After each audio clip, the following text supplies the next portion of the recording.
हम जब बात करते हैं भरत मुनि के नाट्य शास्त्र में संचार के सूत्र, इस विषय में हमें ये याद करना है कि ये जो भरत मुनि का नाट्य शास्त्र है, ये नाट्य शास्त्र प्राइमरीली संचार के लिए नहीं लिखा गया है। अगर आप आज की मापदंड के हिसाब से आपको ढूंढना है वहाँ की ये किस तरह से संचार सिद्धांत वहाँ पे है, तो सीधी तरह से आपको वो शायद ना मिले। आपको वहाँ देखना है कि किस तरह से उस वक्त की शैली में वो वहाँ है। तो आज सबसे पहले हम थोड़ी बातें करेंगे कि भरत मुनि की नाट्य शास्त्र, इसके बारे में, इसकी परिचय, इसकी बात करेंगे। फिर हम संचार के सूत्र, इसके बारे में बात करेंगे। और संचार के सूत्र के बारे में बात करते हुए हमें दो दृष्टिकोण से उस महान ग्रंथ को देखना है। पहले प्रैक्टिस क्या है, कम्युनिकेशन प्रैक्टिस के बारे में, संचार अभ्यास के बारे में, व्यवहार के बारे में, प्रयोग के बारे में क्या लिखा है भरत मुनि ने। और दूसरा थ्योरी, जिसको कहा जाता है सिद्धांत के लिए वहाँ क्या है, ये हमें देखना है। तो इस तरह से अगर हम देखेंगे तो हमें ये याद करना है कि जो ये नाट्य है, ये नाट्य जो है ये सारी जगत की, नॉट ओनली दिस वर्ल्ड, इस जगत की, इस पृथ्वी की, इस धरा की ही नहीं, जो हमारी परंपरा है कि तीनों लोक है, तीनों लोकों की ये रिप्रेजेंटेशन है। भावानुकीर्तन इसको कहते हैं नाट्य शास्त्र की भाषा में। तो इसीलिए संसार में जितनी भी चीज़ें होंगी, जितनी भी चरित्र होंगे, जितने भी लोग होंगे, जितने देश होंगे, जितने वेशभूषा भाषा होंगे, वो सब नाट्य में होंगे। अगर आप फिल्म को देखेंगे और जिसकी बहुत लंबी करियर हो फिल्मों में, उस एक्टर व एक्ट्रेस को लेके आप देखेंगे तो वो क्या क्या बनता है, वो हर चीज़ बनता है। वो राजा बनता है, रंक बनता है, वो राजनीतिज्ञ बनता है, प्रधानमंत्री, राष्ट्रपति जी सभी बनता है। मतलब कभी वो कवि बनता है, कभी वो डॉक्टर बनता है, कभी वकील बनता है, कभी प्रेमी बनता है, कभी पागल बनता है, जो भी बनता है। तो इस तरह से ये है कि नाट्य जो है ये सारे संसार की ये प्रतिनिधित्व करता है। इसीलिए जितने भी संचार व्यवहार इस संसार में होंगे वो सब नाट्य में पाए जाएंगे। इसीलिए हमें ये याद करना है कि जब भरत मुनि नाट्य शास्त्र लिख रहे थे तो वो नाट्य के लिए लिख रहे थे, लेकिन प्रकारांतर से चूंकि सारा जगत नाट्य में समाता है, उसमें समावेश है, इसीलिए हर चीज वहाँ पे है। इसीलिए ये कहा जाता है कि जो नाट्य शास्त्र में नहीं है वो सारे जगत में नहीं है। और इसको इस तरह से भी कहा जाता है कि जो सारे जगत में होगा वह सब नाट्य शास्त्र में भी पाया जाएगा। फिर वहाँ क्या है कि कम्युनिकेशन प्रैक्टिस के लिए, संचार व्यवहार के लिए वहाँ जो कि हम अभी आधुनिक युग में कहते हैं ना, डायरेक्ट और मीडिएटेड कम्युनिकेशन, जिसमें कोई मीडिया का प्रयोग न हो उस तरह की संचार, और जिसमें मीडिया का प्रयोग हो उस तरह की संचार। अभी हम मीडिया की प्रयोग से कर रहे हैं, ये वहाँ कैसे है। फिर जिसको वाचिक और गैर वाचिक, शाब्दिक और अशाब्दिक कहते हैं, वर्बल और नॉन वर्बल कम्युनिकेशन, उसके लिए वहाँ क्या लिखा है और क्या चिंतन है। फिर जो समाज की जो संरचना है उसमें तो व्यक्ति है, फिर दो होते हैं, फिर उसके बाद छोटा सा समूह हो जाता है, फिर बहुत बड़ा समूह हो जाता है, और फिर जिसको मास कहते हैं, बहुत मतलब लाखों करोड़ों लोग जो होते हैं, उनके लिए वहाँ पे क्या है ये देखना ये पर्टिनेंट होगा, ये समीचीन होगा। तो हमें ये याद करना है कि जो अभ्यास पक्ष है। इसीलिए हमने इस पुस्तक का टाइटल, इसका शीर्षक ही रख दिया theory and practice of communication Bharat मुनि। दोनों बातें वहाँ हैं, दोनों दृष्टिकोण से हैं। जो प्रैक्टिस की डायमेंशन है, जो अभ्यास की आयाम है, वो बहुत विस्तार से है। और जो सिद्धांत है, सिद्धांत के लिए हमें ये नोटिस करना चाहिए कि वहाँ जो रस सिद्धांत है, वो रस सिद्धांत ही संचार सिद्धांत की मूल में है। और दूसरे अनेक सिद्धांत की दृष्टिकोण से भी उसको देखा जा सकता है। और ये कहा जाए कि अगर नाट्य शास्त्र की और गहरी हम रिसर्च करें तो वहाँ से और ढेर सारी सिद्धांतों को हम अभिनिर्माण कर सकेंगे। अभी तक जो साधारणीकरण सिद्धांत और साधारणीकरण ढांचा बना है, उसकी संदर्भ में ज़्यादातर संचार के विद्वान बात करते आए हैं। तो वहाँ ये है कि वो रस सिद्धांत की बात करते हैं, जहाँ वो कहते हैं कि विभावानुभाव व्यभिचारी संयोगाद रस निष्पत्ति। ये जो विभाव, अनुभाव और व्यभिचारी भाव या संचारी भाव है, इनकी संयोग से ये रस निष्पत्ति होता है, ये वो बताते हैं। और उसमें स्थायी भाव के बारे में, रस के बारे में, विभाव जिसको डिटर्मिनेंट हम कह सकते हैं, अनुभाव जिसको हम कॉन्सिक्वेंस कह सकते हैं, और व्यभिचारी और संचारी भाव जो हैं कॉम्प्लीमेंट्री साइकोलॉजिकल स्टेट्स, इनकी व्याख्या वो बहुत विस्तार से करते हैं। और फिर वो सिद्धांत बनता है रस सिद्धांत। इसीलिए जब भी हम भरत मुनि की बात करेंगे, हमें ये याद करना है कि हम रस सिद्धांत की बात करेंगे, लेकिन साधारणीकरण की सिद्धांत के लिए हम भरत मुनि की नाम प्रत्यक्ष रूप से नहीं लेंगे। अब इससे आपको पता चलेगा कि जितने भी पुस्तकें, जितने भी आर्टिकल्स आप वहाँ इंडिया में देखेंगे, हिंदी में देखेंगे, इंग्लिश में देखेंगे और दूसरी भाषाओं में, और इंटरनेशनल लेवल में भी, अगर वो कहेंगे कि ये जो साधारणीकरण सिद्धांत है ये भरत मुनि का बनाया हुआ है, अगर वो कहेंगे तो आपको फटाक से ये पता कर लेना है, ये जानना है कि उस व्यक्ति ने नाट्य शास्त्र को पढ़ा ही नहीं है। नाट्य शास्त्र में साधारणीकरण सिद्धांत नहीं है। नाट्य शास्त्र में क्या है? नाट्य शास्त्र में भरत मुनि का रस सिद्धांत है। तो भरत मुनि तो पितामह हुए इसके। और फिर उनकी जो व्याख्या करते हुए, भरत मुनि की रस सिद्धांत को जब व्याख्या करते थे भट्टनायक, जो आज से करीब लगभग 11 शताब्दी पूर्व हुए थे, अभिनव गुप्त से पहले, क्योंकि अभिनव गुप्त उनको कोट करते हैं, उनको उद्धृत करते हैं, इसलिए अभिनव गुप्त से पहले हुए हैं भट्टनायक। और वो भट्टनायक जब रस सिद्धांत की व्याख्या करते हैं तो हमें ये साधारणीकरण सिद्धांत के रूप में ये विकास होता है। और फिर क्या होता है कि 1980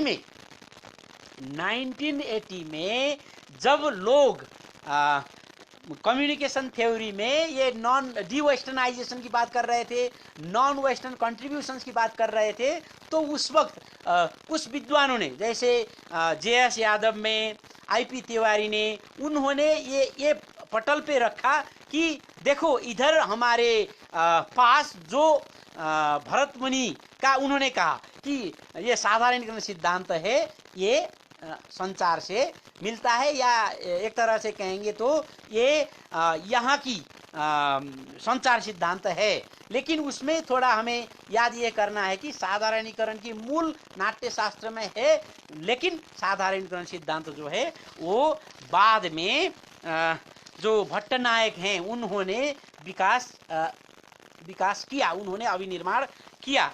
तो नाट्य शास्त्र जो है इसको पंचम वेद कहा जाता है। ये पुराण जब लिखे थे तब से बहुत पहले, रामायण और महाभारत से भी पहले नाट्य शास्त्र अस्तित्व में आया। उसमें भी षट्सहस्री 6000 श्लोक वाला, द्वादश सहस्री 12000 श्लोक वाला, फिर 16000 32,000 श्लोक वाले जो नाट्यवेद तक का उसका एक ट्रेडिशन है।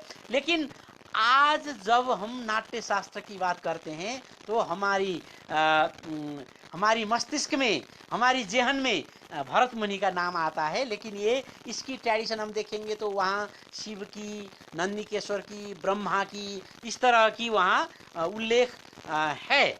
लेकिन वहाँ फिर क्या है कि जो पाठ्य है, जो रिसाइटेटिव जिसको कह सकते हैं, जो पाठ्य अंश है वो ऋग्वेद से लिया गया है। नाट्य शास्त्र में ये बताया गया है।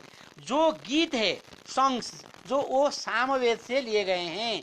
जो अभिनय हैं, जो हिस्ट्रियोनिक रिप्रेजेंटेशन जो जितने भी हैं वो यजुर्वेद से लिए गए हैं। और जो रस है वो अथर्ववेद से लिए गए हैं। तो इस हिसाब से रस सिद्धांत की मूल तो हम वेद में भी हम ढूंढ सकते हैं, लेकिन नाट्य शास्त्र में इसका सूत्र बना के भरत मुनि ने दे दिया। और फिर वहाँ हमें ये जानना है कि हमारे यहाँ तो सूत्र की, भाष्य की, वार्तिक की, कारिका की, टीका की, इस तरह की परंपरा है। तो इसमें भरत मुनि का नाट्य शास्त्र है, उसमें भाष्य नान्यदेव ने लिखा, वार्तिक हर्ष ने लिखा, कारिका राहुल ने लिखा, मातृगुप्त ने टीका लिखा था, और कीर्तिधर ने उसकी व्याख्या लिखा था। लेकिन अभी जो बहुत प्रसिद्ध है वो अभिनव भारती नाम से अभिनव गुप्त का जो टीका है, उस टीका अभी प्रचलन में है। एक समय ऐसा था कि ये नाट्य शास्त्र ये ज़्यादा प्रचलन में नहीं था। इसका जो कंप्लीट जो पुस्तक है, लोग थोड़े थोड़े अंश को लेके इसको पढ़ते थे, पढ़ाते थे। और लेकिन ये हुआ कि ईस्वी संवत 1865 में इसकी कंप्लीट मैन्युस्क्रिप्ट ये पाया गया। और सन 1894 में पंडित शिवदत्त और काशीनाथ पांडुरंग परब, इन्होंने नाट्य शास्त्र को पूर्णतः प्रकाशित किया। इसको बॉम्बे एडिशन कहा जाता है। फिर बाद में जो बड़ौदा एडिशन, बनारस एडिशन, ये बहुत सारे आ गए और अंग्रेजी में भी ये चला गया। उसके बाद से लोग चकित हैं कि उस वक्त इतने प्राचीन काल में, कितने प्राचीन काल, पुराणों से भी पहले, रामायण से भी पहले, महाभारत से तो यकीनन पहले, उस वक्त जब भरत मुनि लिख रहे थे और उनमें जो फिजियोलॉजी कहते हैं ना, शरीर विज्ञान, उनका इतना गहरा उनका समझ वहाँ जानकारी उनको हम देखते हैं। तो और फिर जो ये आँख की, ये मुहार की, इसकी चाल, ये सब, और आधुनिक मापदंड से कहा जाए तो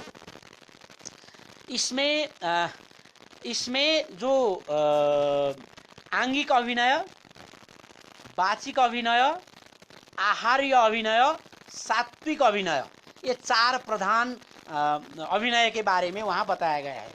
अभिनय से क्या होता है कि आपको एक्सप्रेशन करने का, अभिव्यंजन करने की ये विधि हुई। इसमें से फिर से हम उसकी उल्लेख करें, सबसे पहला है आंगिक अभिनय। आंगिक अभिनय जिसको अभी काइनेसिक्स जिसको कहा जाता है, शारीर भाषा। इसमें क्या क्या होता है, शरीर की चाल होता है, फेशियल एक्सप्रेशन जिसको कहते हैं, मुखजा, ये भरत मुनि इसको कहते हैं मुखजा, शारीर और चेष्टाकृत, ये सब जो हम जेस्चर्स जिसको कहते हैं, हाव भाव हैं, इन सब के बारे में इतने विस्तृत इसमें उल्लेख है कि आप अगर उसको देखेंगे तो मतलब इतने चकित हो जाएंगे, आश्चर्यचकित हो जाएंगे। और फिर उसमें सामान्य अभिनय और चित्राभिनय, इसकी भी बातें हैं। तो जो आज की युग में वर्बल कम्युनिकेशन जिसको कहा जाता है, उसकी वाचिक अभिनय अंतर्गत बहुत विस्तार से व्याख्या है। फिर जिसको नॉन वर्बल कम्युनिकेशन कहा जाता है, आप लोगों को पता ही होगा, और जो पहली बार इसको सुन रहे हैं उनको मैं बता दूं कि नॉन वर्बल कम्युनिकेशन में भी अलग अलग शाखाएं वहाँ हैं। जैसे काइनेसिक्स है, काइनेसिक्स में ये शरीर और मुहार भाव, ये हमारे अंग प्रत्यंग को कैसे संचार के लिए, अभिनय के लिए प्रयोग किया जाए, इसके बारे में वहाँ है। प्रोक्सेमिक्स जिसको कहा जाता है, प्रोक्सेमिक्स में दूरी,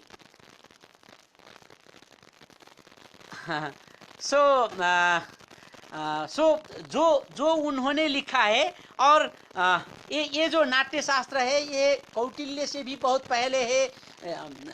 क्योंकि इसलिए पहले मैंने इसलिए उल्लेख नहीं किया कि रामायण और महाभारत से पहले है तो लोगों को वैसे ही पता होगा ही, तो यहाँ फिर मैं उल्लेख कर रहा हूँ। तो इसमें जो प्रोक्सेमिक्स है, प्रोक्सेमिक्स में क्या होता है कि दूरी, ये जो डिस्टेंस है, स्पेस है, इसकी संचार के लिए कैसे प्रयोग किया जाए, इसके बारे में भी नाट्यशास्त्र में सविस्तार है।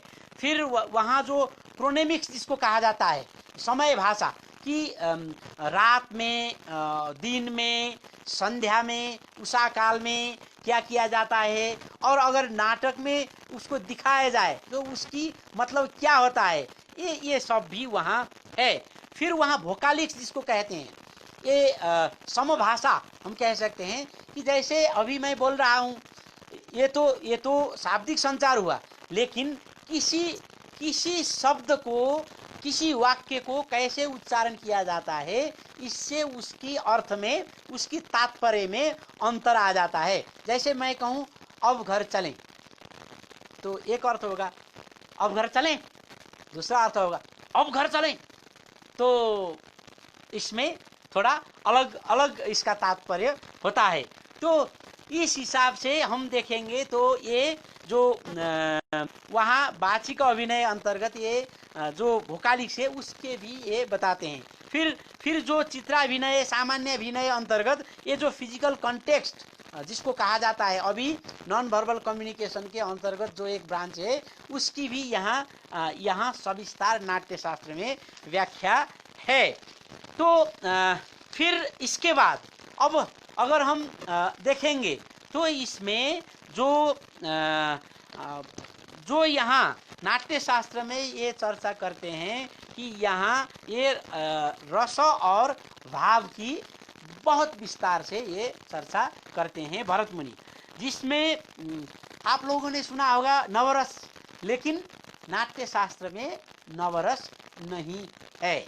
जो नवा रस है, शांत रस, वो बाद में अभिनव गुप्त के द्वारा उसको जुड़ा गया है। भरत मुनि जो है वो 8 भाव और 8 रस उनकी बात करते हैं। तो श्रृंगार रस वहाँ है, जिसको अंग्रेजी में हम इरोटिक कह सकते हैं। हास्य जो कॉमिक और ह्यूमरस जिसको कह सकते हैं, वो भाव भी वहाँ है। फिर करुणा जिसको पैथोस और पैथेटिक भी हम कह सकते हैं, वो रस भी वहाँ है। फिर रौद्र जिसको हम अंग्रेजी में फ्यूरियस और इम्पेटस एंगर जिसको कह सकते हैं, वो भी नाट्यशास्त्र में है। फिर वीर, हीरोइक जो रस है, उसकी भी वो चर्चा करते हैं। फिर भयानक, टेरिबल और टेरिफिक, उसकी भी वो चर्चा करते हैं।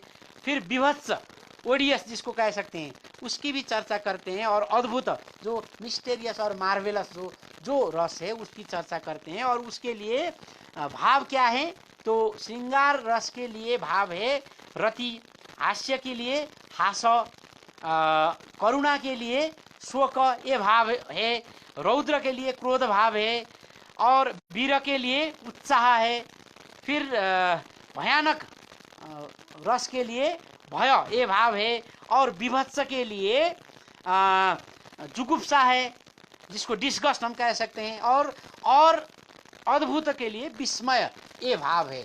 और वास्तव में क्या होता है कि भाव भी हमारे अंदर ही होते हैं और रस भी हमारे अंदर ही होते हैं। इसको हमें याद करना है। इसीलिए जो हम जिसको हम इनकोड करते हैं और जो डिकोड करते हैं दूसरे लोग, उसमें क्या होता है कि हम कुछ नई चीज यहाँ से नहीं देते हैं। उनके अंदर ही जो लोग हैं उनके अंदर ही दोनों भाव और रस होते हैं। होता यह है कि अनुभाव विभाव के कारण से हमारे जो व्यभिचारी और संचारी भाव है वो 33 है। बहुत लंबी हो जाएगी, इसलिए मैं उनकी बहुत डिटेल में व्याख्या नहीं कर रहा हूँ। तो वो 33 जो व्यभिचारी भाव हैं और संचारी भाव हैं, वो भावोद्रेक में आ जाते हैं। उनमें एक स्टेट ऑफ एक्टिविटी वो आ जाता है, और उससे क्या होता है कि हमारे अंदर जैसे रति की जो भाव थी उसको हम अब महसूस करने लगते हैं, और श्रृंगार रस के रूप में उसकी हम अनुभूति करते हैं। जैसे कि हम फिल्म देखते हुए, सिनेमा देखते हुए और नाटक देखते हुए अगर हम वहाँ देखते हैं कि प्रेमी और प्रेमिका प्रेमालाप कर रहे हैं, तो क्या होता है कि वो प्रेमालाप जब हम देखते हैं तो वो देखने के बाद हम जब उसको देखते हैं, हमारे माइंड जो है वो एक्टिवेट हो जाता है, और फिर हम हमारे अंदर के जो रतिभाव है उसको एक्टिवेट करते हैं, और श्रृंगार रस के रूप में, और जो प्रेमालाप है उसको हम अनुभूत करते हैं। तो सामान्य तरह से कहा जाए तो ये है। अब यहाँ संचार सिद्धांत है कहाँ, इसको हमें याद करना है। ऐसा है कि संचार की जो फंडामेंटल चीज है, जो आधारभूत चीज है, वो है क्या? उसकी आधारभूत चीज ये है कि कोई व्यक्ति, मानव संचार के संदर्भ में हम बात कर रहे हैं, दूसरे प्राणी भी संचार करते हैं। मानव संचार में एक व्यक्ति, चाहे वो शब्द की प्रयोग से हो या अशाब्दिक तरह से नॉन वर्बली हो, या दोनों तरह से हो, अपने आप को अभिव्यक्त जब करता है, तो जो रिसीवर है उसको अगर अच्छी तरह से रिसीव कर लें, और जो मैं यहाँ से जो बोल रहा हूँ वो आप जो सुन रहे हैं जस की तस अगर उसको अनुभूत कर सकें, समझ सकें, तो वो क्या हुआ, वो संचार की सफलता वो हो गया। तो इसलिए सारे जो संसार में संचार की जो फंडामेंटल क्वेश्चन है, ये वो इसी तरह से। उसको अरिस्टोटल कैसे कहते हैं? एरिस्टोटल कहते हैं कि वहाँ एक ओकेजन होता है, फिर उसमें जो कैरेक्टर जो सेंडर होता है उसकी जो व्यक्तित्व होता है वो होता है, फिर वो संदेश देता है। और सफलता कैसे होता है कि अगर उसमें परसुएशन, अभिप्रेरणा देने की अगर शक्ति है, तो वही इफेक्टिव कम्युनिकेटर कहलाएगा। तो संचार की सफलता वहाँ कहाँ पे है कि जो संचार करने वाला है, जो कम्युनिकेटर है, उसमें ऐसी शक्ति हो कि वो जो सारे रिसीवर, जो ऑडियंस हो, उनको अभिप्रेरित करे कि उसकी बात को वो सुने फिर माने। इस तरह से ये चलता है। तो आप ट्रांसमिशन अप्रोच में देखेंगे तो उसमें ये तो पहले मशीनों के लिए बनाया गया था। तो ट्रांसमिशन अप्रोच में क्या होता है कि यहाँ से मानो रेडियो स्टेशन से कोई बोल रहा है, और वो बहुत अच्छी तरह से कम नॉइज में, नॉइज कंप्लीटली ना हो वैसा तो नहीं होता, लेकिन कम से कम नॉइज हो, और ऑडियंस है जो रेडियो ट्रांजिस्टर से सुन रहा है उसके यहाँ पहुँच जाए, तो वो जो transfer of message from one place to another place, from one point to another point of time and space, इसको सफलता कहा जाता है। आप जैसे रिसेप्शन अप्रोच में आप जाएंगे तो उसमें क्या होता है कि कॉमन फेथ मानने वाले, चूंकि ये तो क्रिश्चियनिटी के संदर्भ में बनाया गया था यूरोप में, और अमेरिका में भी आप कह सकते हैं, यूरोप का ही विस्तार अमेरिका है। तो वहाँ क्या है कि जो संडे मास उनकी होती है, वहाँ लोग क्यों आते हैं? इसलिए आते हैं कि उनकी जो फेथ है वो कॉमन फेथ है। तो इस तरह से कॉमन विश्वास से जुड़े हुए लोगों के बीच में जो एक इक्विलिब्रियम है, एक संबंध है, साझी जो एहसास है, उसको कायम रखना है। इस तरह से ये हुआ था। हमारे यहाँ क्या है कि हमारी समाज क्या है, नेपाल में, भारत में अब भी हम देखते हैं कि यहाँ बहुत सारी विविधताएं हैं। तो विविधताएं भी हैं, और एक तरह से कहा जाए तो उसमें हायरार्की भी बहुत है। तो हमें ऐसी सिस्टम चाहिए था जहां लोग ये सामाजिक जो हायरार्की है, जो विविधता है,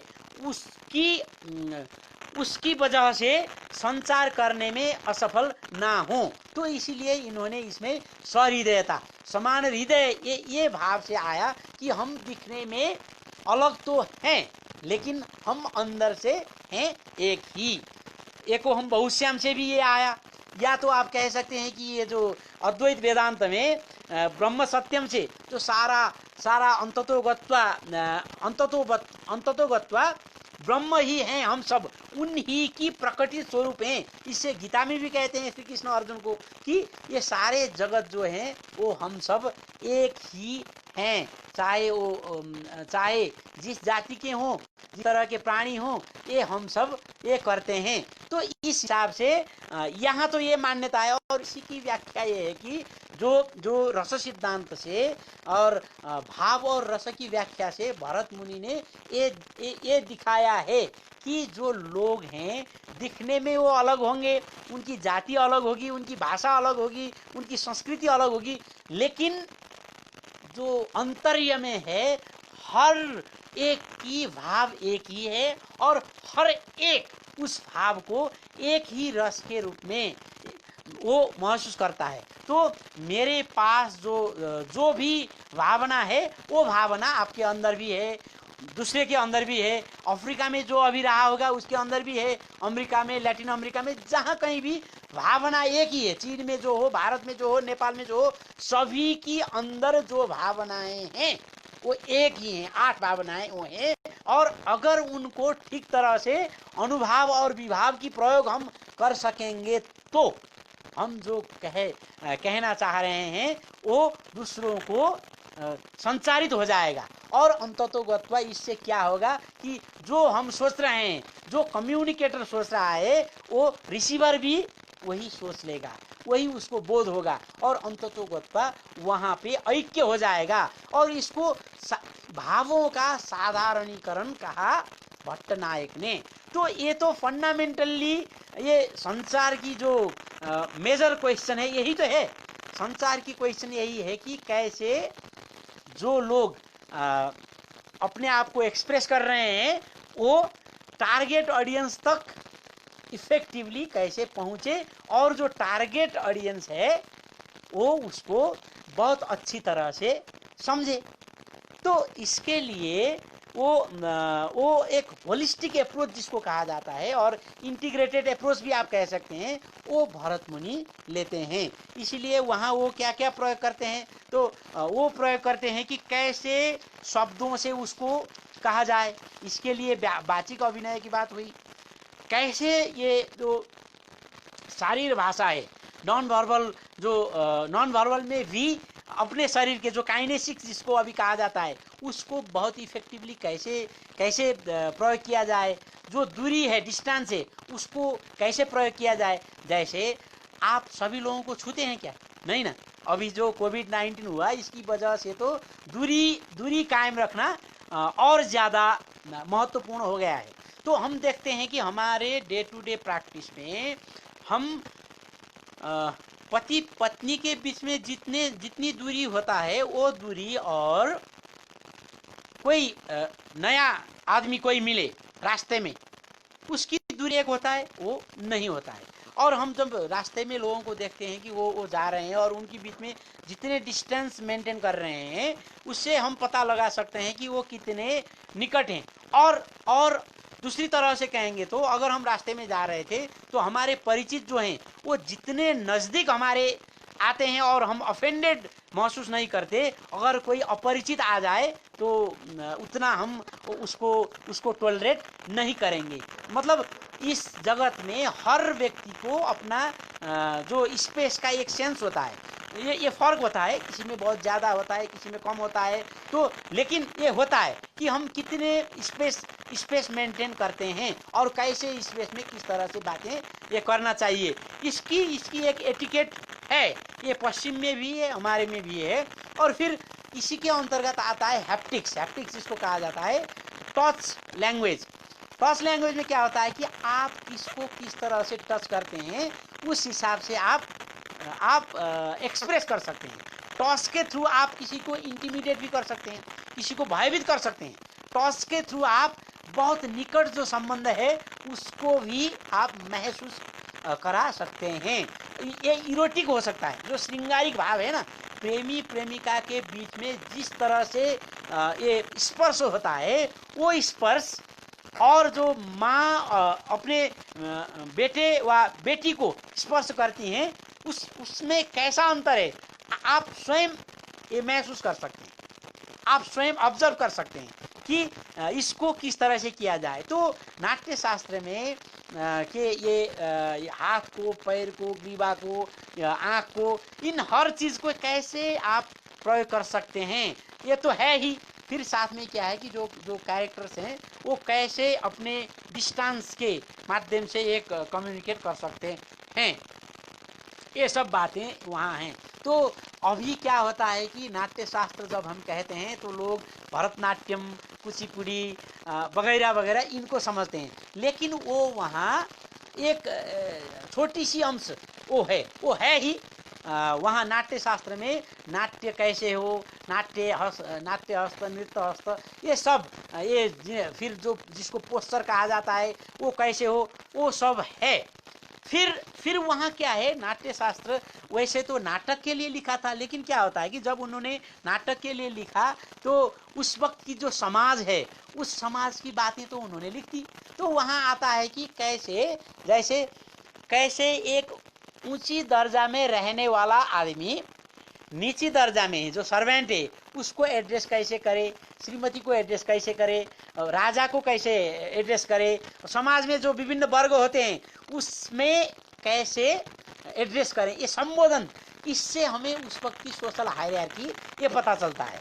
तो फिर ऑडियंस और जो कम्युनिकेटर है उसकी संबंध कैसे है, जो कम्युनिकेशन पॉलिटिक्स आप इसको कह सकते हैं, किस तरह का उस टाइम में था इसका भी पता चलता है। इतना ही नहीं, अगर आप इस पुस्तक में मैंने लिखा है कि वहाँ से लेते हुए कि उस वक्त के कौन सी नदियाँ वहाँ उल्लेख हैं, कौन से देश वहाँ उल्लेख हैं, उस वक्त कितने देश जो उल्लेख थे वो अब नहीं है। जैसे उदाहरण के लिए नेपाल जो है वो नाट्य शास्त्र में भी उल्लेख है और अब भी है, लेकिन कई सारे जो देश है वो अभी नहीं है। उनमें से कई जो वर्तमान इंडिया है उसके अंग हो गए हैं, कई जो हैं वर्तमान पाकिस्तान जो है उसके अंग हो गए हैं, कई जो है वर्तमान बांग्लादेश जो है उसके अंग हो गए हैं, कई यूरोप के अंग हो गए हैं, तो अफगानिस्तान बना है। तो इस तरह के देश वहाँ उस वक्त नहीं थे। जो इसमें बहुत इंटरेस्टिंग मुझे ये लगा कि जो नेपाल का उल्लेख है ये नाट्य शास्त्र जो रामायण से भी पहले का है उसमें भी है, और जो नेपाल में जो किराती लोग रहते हैं उनकी उल्लेख जो इससे पहले कहा जाता था जो अर्थशास्त्र में है, नेपाल का उल्लेख, किराती लोग का उल्लेख जो है वो सब नाट्य शास्त्र में भी है। और चूंकि मैं नेपाल से हूँ, एक और बात मैं बताना चाहूँगा, नाट्य शास्त्र के अनुसार सबसे पहला जो नाट्य था, जो नाटक था, वो कब उसका परफॉर्मेंस किया गया, तो वो था इंद्रध्वजोत्थान का दिन।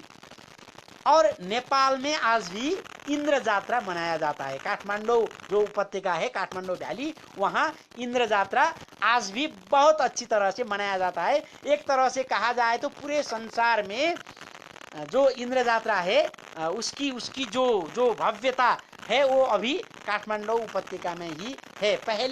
पहले दूसरे जगह भी थे, आपने पढ़ा होगा, नहीं तो सुना होगा या टीवी में देखा होगा कि कैसे श्री कृष्ण ने इंद्र के जो पूजा थी उसको बदल के उन्होंने गोवर्धन पूजा बना दिया। तो 5000 साल पहले बहुत सारे जगहों में इंद्र ध्वजोत्थान पर्व जो था वो मनाना बंद हो गया था, लेकिन यहाँ वैदिक काल से अविच्छिन्न अभी तक यहाँ है।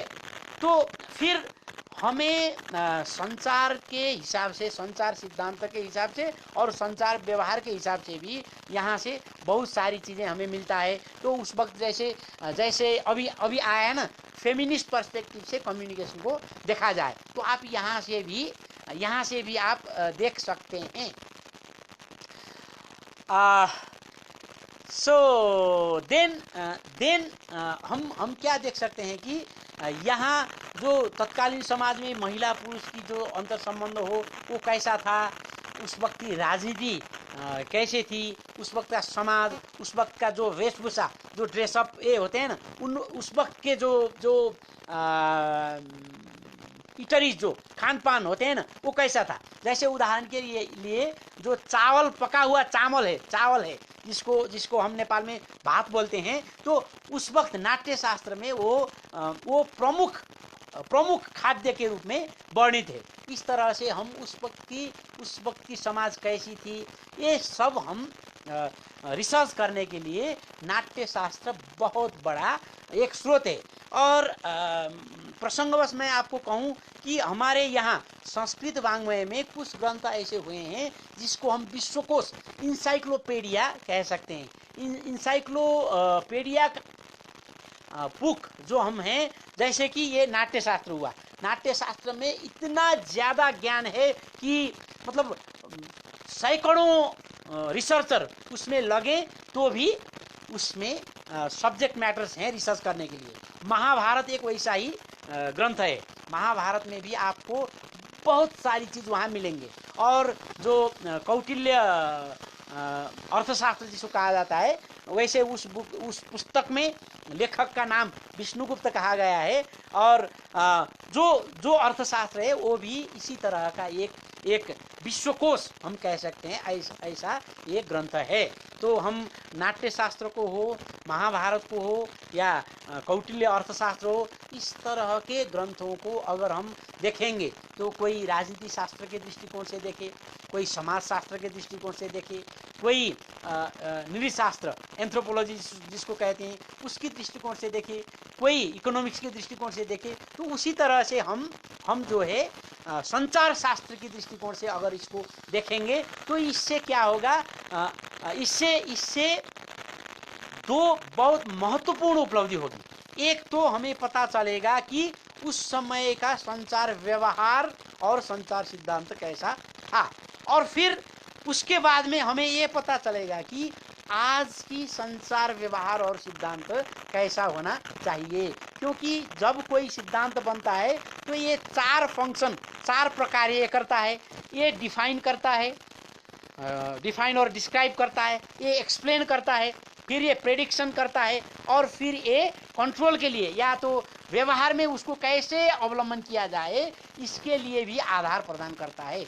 इसलिए अगर हम प्राचीन ग्रंथों से कोई सिद्धांत बनाते हैं तो उसके लिए क्या होता है कि उससे हमें, हमारी तो बहुत ये हजारों साल पुरानी सभ्यता है, नेपाल भारत की जो सभ्यता है ये तो हजारों साल पुरानी है।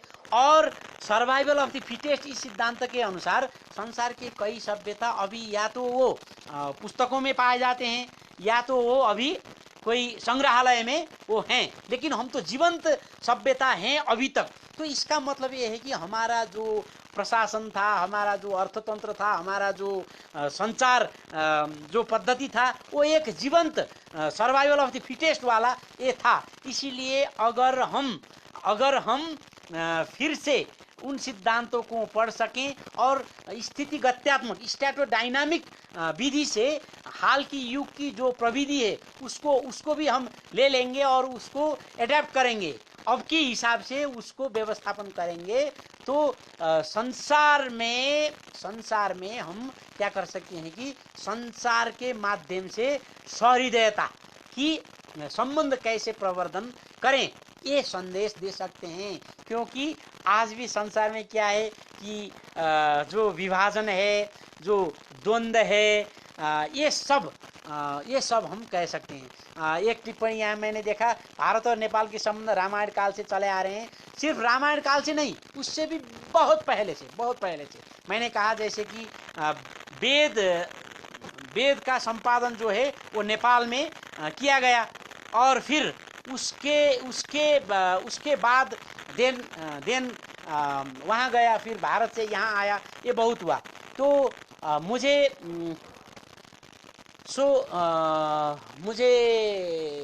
अभी ये स्मरण हो रहा है कि नेपाल और भारत में बहुत ज़्यादा ये हो रहा है।